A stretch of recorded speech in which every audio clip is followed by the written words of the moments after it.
창고에서 물건이 나오는 목록 그 작성하는 거. 이거는 창고에서 나올 때는 하지만 창고에서 물건이 안 나오고 이미 그냥 매장에 있는 거를 판다. 그러면 이 기능은 그때는 안 쓰는 거죠. 그죠? 그러니까 그런 거는 extending use case로 표현한다 이거죠.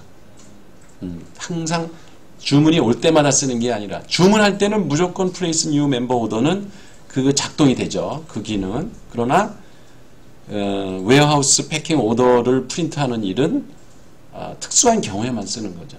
그죠? 선택적으로 조건이 맞을 때만 쓰는 기능은 extending use case로 표현한다. 그 다음에 calculate order subtotal and sales tax. sales tax 면세되는 경우에는 이거 작동 안 하겠죠. 이게 이제 부가세에 우리나라 치면 부가세가 면세되는 사람도 있어요. 그 장애인이라든가 아니면 뭐 그 원호 가족. 그러니까 부모가 뭐 이렇게 군에서 사망을 했다든가 하면 원호 그 혜택을 받잖아. 이런 카드가 있어요. 그런 걸로 하는 사람들은 부가세를 안 냅니다. 예를 들어서 그런 경우에는 이게 작동을 안 해요. 항상 이 세일즈 텍스 계산을 하는 게 아니다 이거지.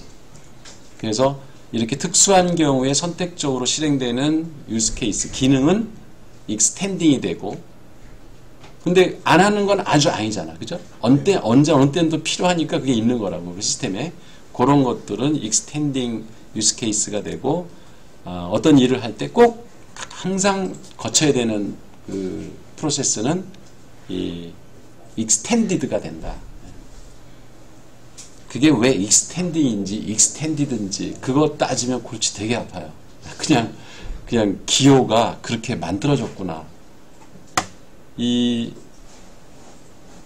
객체지향 모델은 대부분 우리의 상식과 좀 잘 안 맞습니다. 상식과 좀 안 맞아요. 상식과 안 맞는다는 말만 기억하고 이 그림들을 그리면 여러분 되게 쉬워요. 근데 그걸 상식적으로 자꾸 대입을 해서 이걸 이해하려고 그러면 계속 틀려요. 그래서 지금 혹시 여기 모델링 수업 듣는 학생인지 모르겠는데 자기 상식을 이용해서 과제한 사람들은 거의 다 감점당했어요. 그냥 내 강의를 듣고 내가 강의한 그 정의대로만 그러니까 과제를 한 사람들은 거의 만점을 받았고, 자기 상식을 동원한 사람은 다 틀려요. 상식을 동원했다는 얘기는 강의를 잘 안 들었다는 얘기예요. 왜? 강의를 들었으면 강의 내용대로 해야 되는 거거든. 그러니까 이 모델링이 여러분이 중요한 거가요. 로마에 가면 로마 법을 따르라 그런 말이 있죠. 이 책에서는 이 책에 정의된 대로 하세요. 그리고 어느 회사에 들어가죠? 그럼 그 회사가 정한 룰대로 그 회사 일을 하세요. 그게 현명한 겁니다. 그거를 어기거나 그 룰을 상식에 안 맞는다, 내가 기존에 알고 있던 지식과 안 맞는다, 이런 식으로 뻗대면 결국은 내가 아웃돼요. 그게 조직이에요. 그러니까 그렇다고 여러분이 뭐 줏대 없이 그냥 노예처럼 살라 그런 얘기는 절대 아니야. 내 성격을 알면 알 거예요. 그죠? 난 그렇게 그냥 무조건 조직의 뭐 생리에 따르는 사람은 아니에요. 그렇지만 룰을 지켜야 될 부분은 지켜야 되고, 거기서 아닌 건 아니다라고 얘기할 때는 해야 되죠. 그렇지만 이 교과서나 어떤 과목, 새로운 이론을 배울 때는 일단 기존의 지식이나 상식은 포맷을 하세요. 책을 읽을 때도 책 잘 읽는 사람은 포맷하고 책을 읽습니다. 그러면 새로운 거를 배울 수 있어요. 책에서. 근데 나의 기존 지식을 가지고 이 책을 자꾸 비평적으로 보면서 책을 읽으면 하나도 못 배우고 결국은 자기 고집만 강화합니다. 그러니까 그건 지식을 얻는 방법이 아니에요. 그래서 어쨌든 특히 이 객체지향 방법론이라는 게 아주 특수합니다. 이 정보 시스템 설계에서 여러분이 자주 접할 테니까 객체지향 방법론에서 나온 그림이에요, 이게. 그래서 이 방법론을 적용하려면 이 룰을 그냥 그대로 따르세요. 그러면 아주 쉬워요. 또 하나가 어려운 게 요 두 가지만 고개를 넘으면 돼요. 익스텐드는 이해를 했다고 믿고요. 이해가 안 된 사람은 이 방송을 다시 반복해서 들으면 됩니다. 이해가 될 때까지. 이게 이제 uses라고 돼 있어요. 책에는. 근데 책에도 그 include라는 말도 있죠. o와 include. 그래서 이거 uses 대신 includes라고 써도 돼요. 그러니까 includes라고 쓰는 건 뭐냐면 여기에 revise postal address 있죠. 그 가운데 있는 거 화살표가 골로 다 갔잖아. 그놈은 공유된다 이렇게 생각하면 아주 쉬워요. 공유된다. 무슨 얘기냐면 place new member order를 하나 submit change of postal address를 하나 항상 revise postal address는 수행되는 기능이다. 이렇게 생각하면 된다. 그러니까 이건 달리 얘기하면 두 개의 그림을 합쳐놓은 거예요. 하나는 place new member order에서 화살표가 revise postal address로 가는 그림이 하나 있고요. 또 하나는 submit change of postal address라는 use case에서 revise postal address로 가는 그림이 두 개가 따로 있는 거예요. 근데 revise postal address가 똑같잖아. 그죠? 근데 그걸 두 개 그릴 필요가 없잖아. 한 화면에서. 그러니까 그걸 합쳐놨다. 이렇게 생각합니다. 뒤집어 얘기하면 어떤 기능은 여러 기능들이 공유를 하는 기능이 있어요. 그럴 때 그걸 따로따로 다 그릴 필요 없이 하나만 그려놓고 화살표가 거기에 몇 개가 들러붙어도 상관없다 이거예요. 그리고 말도 쉽잖아. 그러니까 place new member order, 신규 회원이 주문을 하는 그 기능은 항상 revise postal address, 그 postal address, 그 우편번호죠. 우편번호를 갱신한다. 그렇잖아. 신규니까. 그리고 submit change of postal address. 그것도 하나의 시스템 기능인데 우편번호를 변화. 그러니까 당연히 리바이스 해야 되겠죠. 그죠? 그러니까 place new member order나 submit change of postal address 두 업무 다 그 포스탈 어드레스를 우편번호를 수정해야 되는 기능은 공유한다 이런 얘기예요. 그래서 이거는 아까 익스텐드보다는 훨씬 쉬워요. 그래서 공통적으로 여러 그 펑션들이 이용하는 유스 케이스는 따로따로 그리지 말고 하나만 그려서 거기다 화살표로 다 집어넣어라. 됐죠? 네.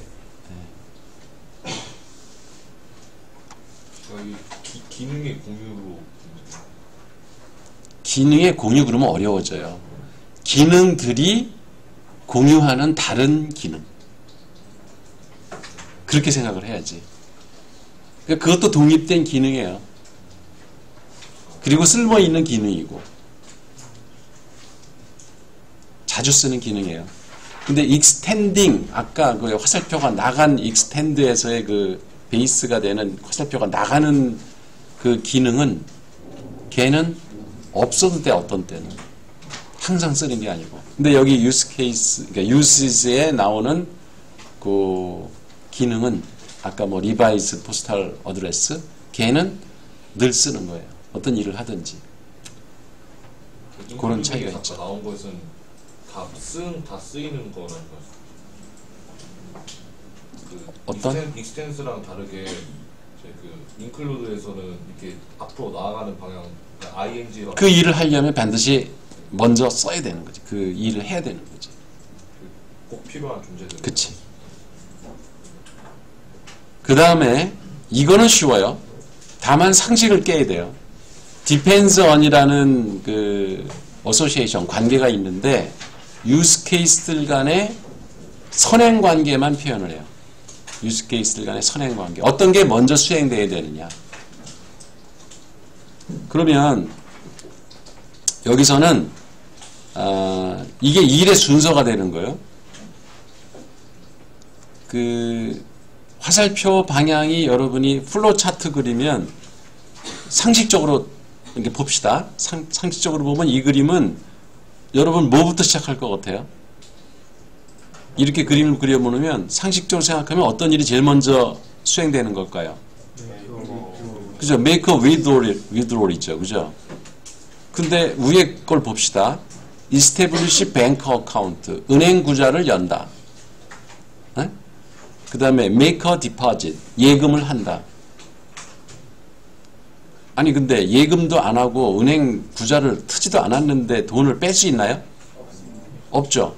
그러니까 이 상식적으로 생각하면 이 그림이 틀린 것 같이 보인다고. 그치? 그래서 상식을 적용하지 말라는 거예요.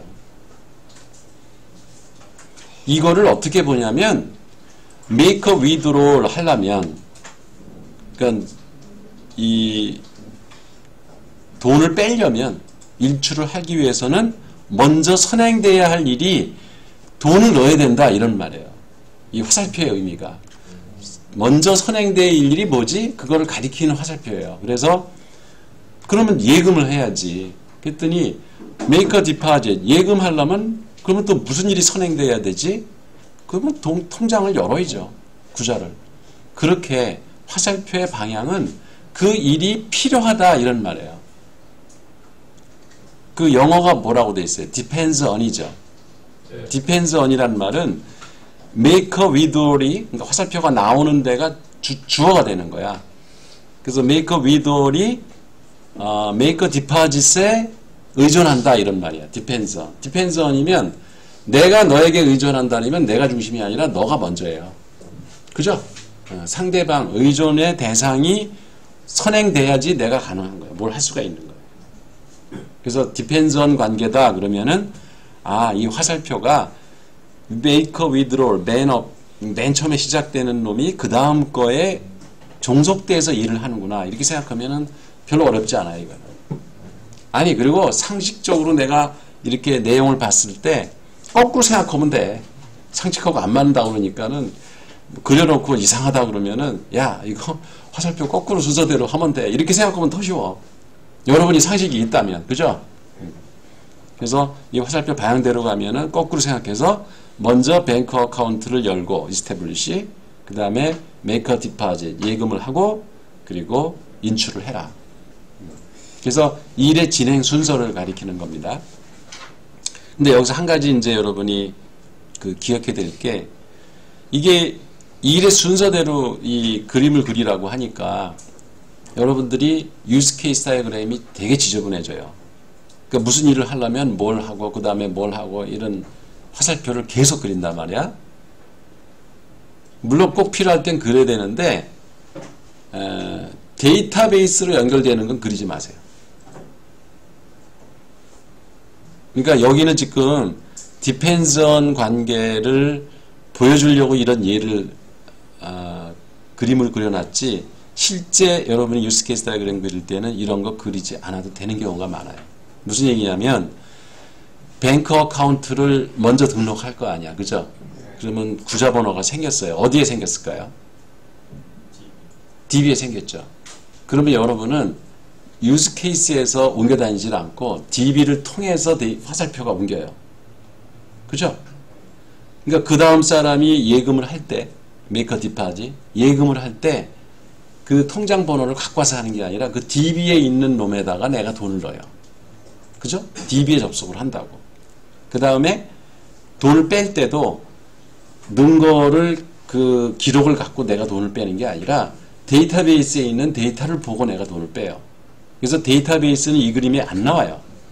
지금 프로세스 모델링을 하는 거지 데이터 모델링을 하는 게 아니거든요. 그 점을 주의해야 돼. 그래서 데이터베이스를 통해서 뒤에서 그러니까 무대 뒤에서 그 데이터들이 흘러다닐 때는 이 depends on 화살표를 그리지 말아라 이런 얘기예요. 이해하겠죠?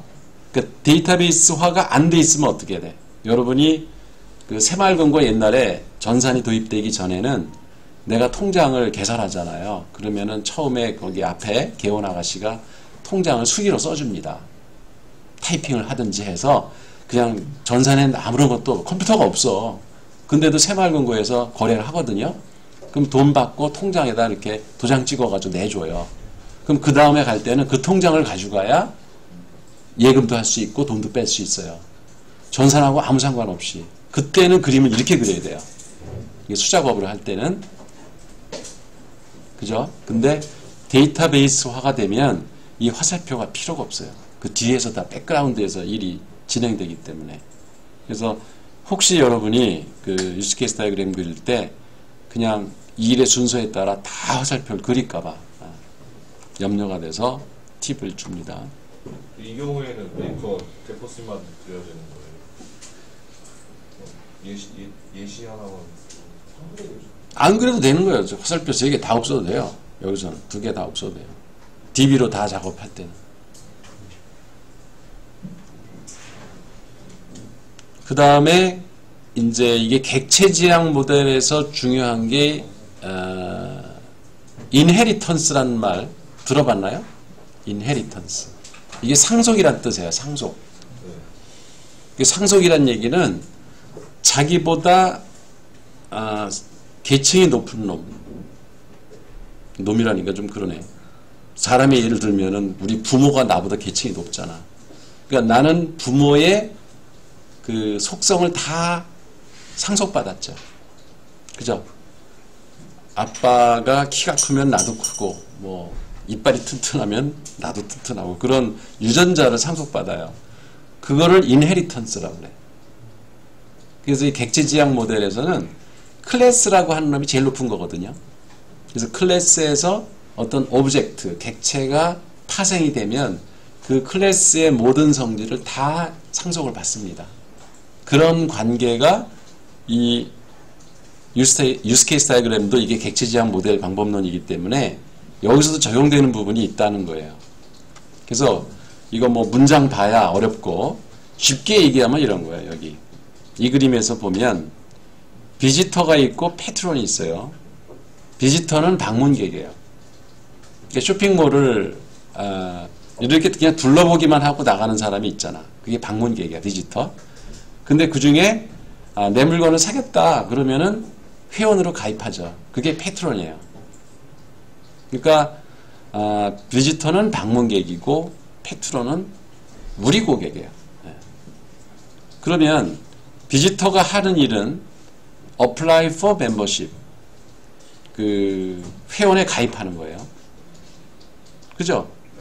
우리 이미 고객이 된 사람은 회원 가입할 리가 없잖아. 그죠? 그래서 거기다 화살표가 안 갔잖아. 근데 search, library, inventory, 그 예를 들어서 뭐 그 도서관이다, 책, 예스24 이런 뭐를 한번 생각해 보세요. 거기에 책을 목록을 쭉 뒤져보는 일은 방문객도 할 것이고 기존 고객도 할 거죠. 그래서 그거는 화살표가 양쪽으로 다 왔어요. 그죠? 비지터도 search, library, inventory를 보고 패트론도 search, library, inventory 기능을 수행해요. 그 다음에 checkout book, 책을 빌려가는 거, 책을 사거나 빌려가는 거는 비지터는 할 수가 없죠. 방문객은. 그죠? 둘러볼 수는 있지만. 근데 여러분이 도서관에 가서 책을 빌리려면 이미 학생증이 있어야 돼. 그게 패트론이야, 여러분. 그렇지만 외부 주민들이 와가지고 한번 도서관 둘러보고 책을 빌려가려면 패트론으로 등록을 해야 돼. 회원 등록을. 그죠? 그래서 그런 그림이 이렇게 있는데 비지터나 패트론이나 우리가 데이터 모델링을 하려면 그 주민등록번호, 주소, 전화번호 이런 건 다 공통적으로 들어가죠. 그죠? 사람이니까. 그러면 이거에 공통 속성을 하나 만들어서 커스터머라고 이름을 짓자. 그러면 커스터머에다가 주소, 주민등록번호, 이름, 전화번호 이런 거는 거기다 다 집어넣고, 그리고 패트론은 회원번호라는 게 새로 생기겠죠. 그렇지만 비지터는 없어요. 속성이 없는 거예요, 거기에는. 그래서 비지터는 예를 들어서 뭐 언제 와가지고 또 뭐 구경을 하고 싶다든가 어떤 이벤트에 참여하고 싶다든가 그런 일이 있으면 그것만 따로 기록해.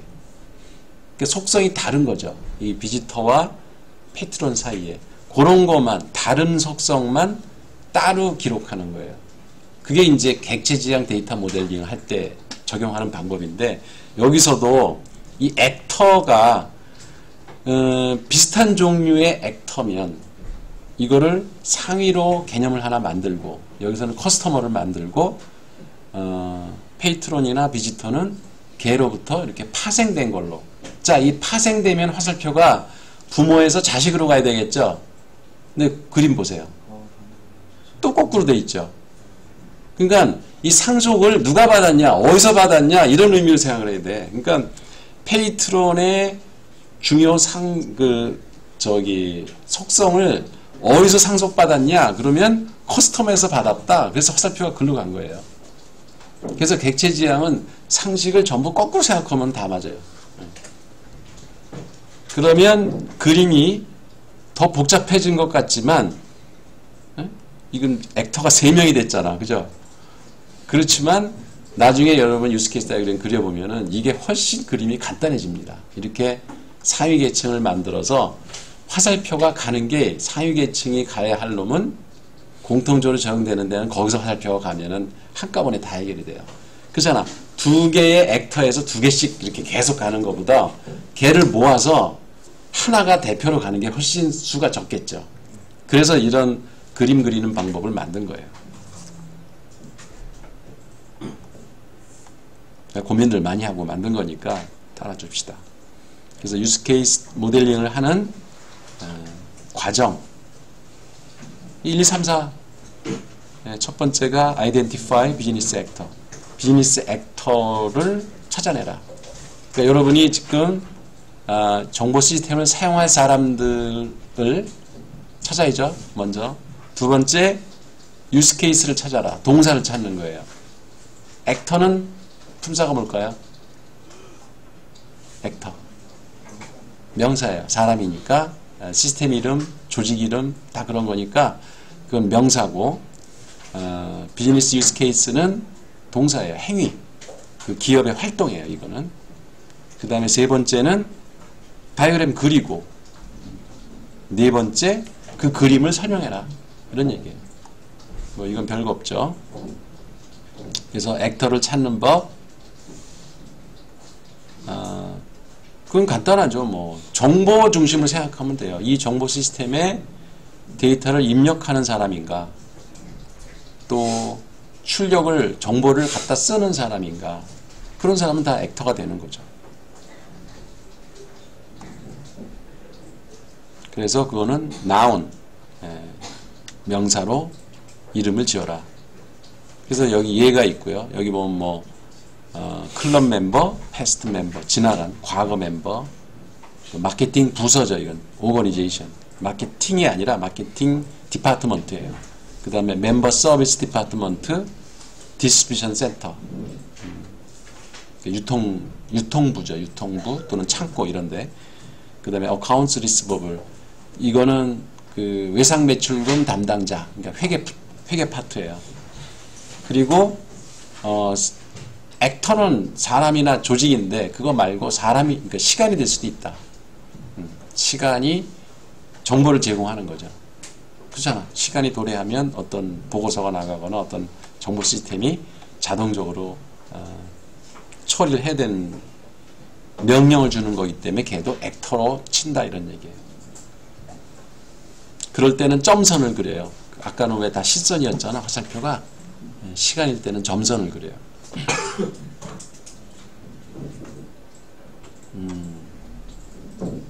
그 뭐 요구 분석. 그러니까 요구 분석에서 유스 케이스가 나오는 거예요. 사용자들이 어떤 정보를 요구하는가 그거 보면 이 시스템이 어떤 기능을 보유해야 되는가를 알 수 있죠. 그래서 요구 분석을 정확하게 해야 된다.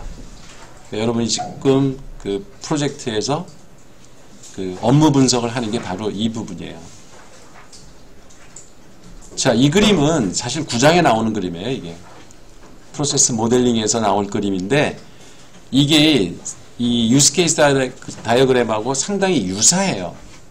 그러니까 이 객체지향 모델이 언제 등장했냐면 90년대 등장을 했거든요. 그래서 그 이전에는 그러면 정보 시스템 안 만들었냐? 정보 시스템은 50년대부터 만들었죠. 그때는 이런 그림을 그렸다는 거예요. 컨텍스트 다이어그램. 이게 이제 우리말로는 배경도라고 해석을 하는데 컨텍스트 다이어그램을 그려요. 이 그림을 보면은 가운데 컴퓨터가 있죠. 이게 정보 시스템이에요. 그리고 사람 그림들 이렇게 쭉 있죠. 얘들이 다 액터예요. 비슷하죠. 네. 아까 그 유스케이스 다이그램도 네모 박스 안이 시스템이었고 바깥에 사람 모양의 그 상징물이 액터였잖아. 그죠? 그거하고 그림이 되게 비슷한 거예요. 그러니까 다만 다른 거는 시스템이 그냥 통으로만 돼 있지 그 안에 그림이 아무것도 없잖아. 예. 그거를 이 액터와 이 시스템 간의 화살표로다가 지금 표시해 놓은 게 각 액터가 이 시스템에서 주고받는 데이터를 여기 써 놓은 거예요. 데이터를 써 놓으면 그 데이터를 보내주거나 받기 위해서 무슨 일을 해야 되는가 우리가 상상해야 되죠. 그죠? 이게 동사가 없으니까 그거를 동사를 무슨 행위를 해야 되는가를 그림으로 그린 게 유스케이스 다이어그램이고 주고받는 데이터가 뭔가만 그린 게 컨텍스트 다이어그램이다. 그러니까 되게 유사한 것 같지만 목적이 좀 다른 거죠. 얘는 그러니까 컨텍스트 다이어그램은 데이터 중심이고요. 그죠? 아까 유스케이스 다이어그램은 뭐 중심이에요? 행위, 프로세스 중심이에요. 이해하겠어요? 그러니까 우리 지금 계속 한 얘기가 데이터와 프로세스만 얘기하고 있습니다. 그러니까 정보 시스템이라는 게 결국은 데이터와 프로세스로 되어 있다는 거죠. 그래서 유스케이스 다이어그램을 다 그리면 거기에 대한 설명을 이렇게 해줘요. 그러니까 이건 뭐 여러분이 그냥 표로 작성하면 되는 거라서 뭐 설명이 필요 없을 거고요. 복잡하게 유스케이스 다이어그램 그린다면 이렇게 나올 수가 있죠. 그러니까 작은 시스템들이 모여서 커다란 하나의 시스템을 만들 때. 근데 이제 여러분이 지금 하는 프로젝트는 단일 그 모듈만 지금 설계를 하기 때문에 이런 그림은 안 나와요. 그냥 아까 그 시스템 하나에다가 액터가 이렇게 바깥에 여러 개 있는 그런 그림만 그리면 돼요. 그러니까 이건 다른 시스템과의 연계를 한 화면에 그릴 거예요. 내용은 다 똑같고요. 그래서 이 유스케이스 다이어그램을 그리는 건 하나의 문서화 작업의 일환이다. 이런 말이에요. 다큐멘테이션. 왜냐하면 여러분은 지금 프로젝트를 직접 하니까 그 회사가 일을 어떻게 하는지 팀 멤버들은 거의 이해하고 있어요. 그리고 이 시스템을 나중에 구축을 하더라도 설계까지 직접 했기 때문에 이 시스템이 어떤 기능이 있고 무슨 일을 하는구나 다 알아요. 근데 그렇게 해놓고 시스템만 짜고 가버리면 그 다음 사람이 와서 그 시스템을 들여다볼 수가 없어요. 그렇잖아. 이게 방송이라서 이런 얘기를 해도 괜찮은지 모르겠는데 이 경상대가요. 이 새로 진 건물 우리 지금 강의하는데 이쪽은 설계도가 있어요.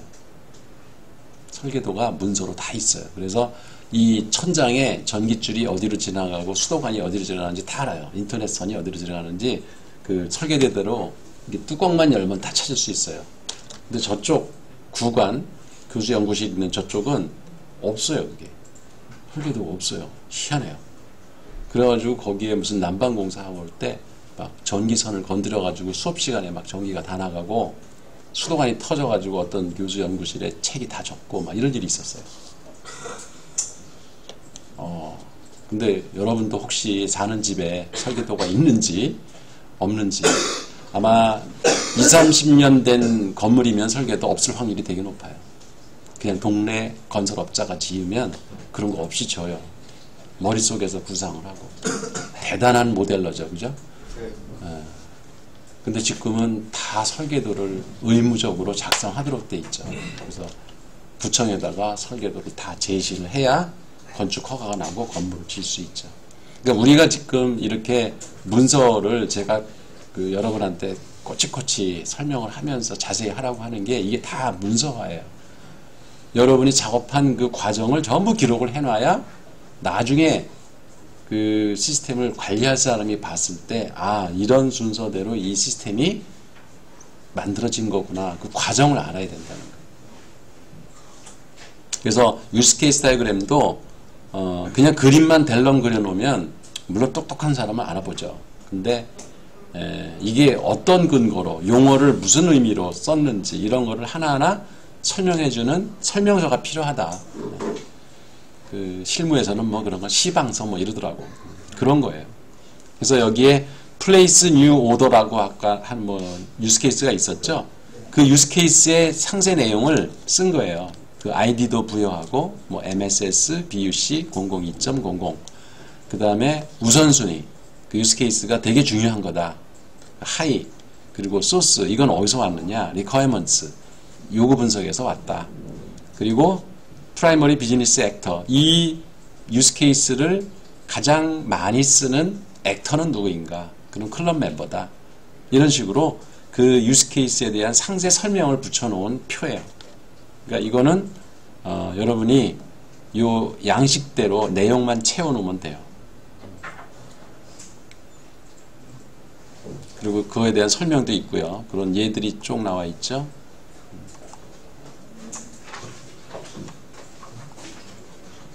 그래서 이렇게 유스 케이스 다이어그램을 그려놓으면 프로젝트 관리자가 유지보수하기가 되게 쉽다. 이 시스템을.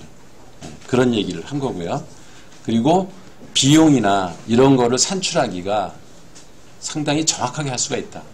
왜냐하면 시스템이 어떤 기능을 수행할 건가 여기 다 나타나기 때문에 이 정도면은 프로젝트 기간이 얼마나 걸릴 것이고 그러면 인력이 몇 명이 투입돼야 이런 시스템을 만들 수 있고 그러면 예산을 잘 정확하게 짤 수 있겠죠. 그래서 PM의 입장에서는 되게 중요한 그림이다. 이런 얘기예요. 이건 이제 랭킹을 정해서 그 유스 케이스가 여러 가지가 있지만 어떤 것에 그 더 유의하면서 나중에 코딩을 해야 되는가 시스템 개발을 해야 되고 사용자 요구 분석을 어디에 더 집중적으로 해야 되나 이런 일의 그 중요도를 정하는 랭킹 우선순위를 정하는 작업도 이때 하면 좋다. 그래서 아까 그 설명서에 왜 하이 그런 게 있었죠 우선순위.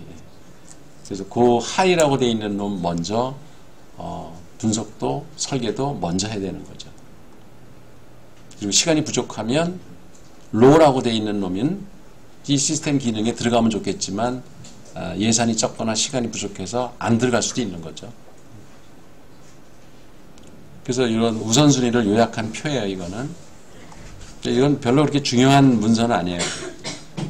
여러분이 작성해도 좋고 안 해도 좋아요. 그리고 이제 마지막으로 뭐 이렇게 디펜던스 다이그램이라는데 이건 이미 설명한 거예요. 아까 그 관계, 유스 케이스 간의 관계가 다시 요약하면 세 가지가 있다 그랬죠. 뭐죠? 첫 번째 extends, 두 번째 include 또는 use, 마지막으로 depends on. 그거예요. 이 depends on. 그래서 이거는 여러분 상식과 반대로 화살표가 시작되는 곳이 가장 늦게 수행되는 업무다.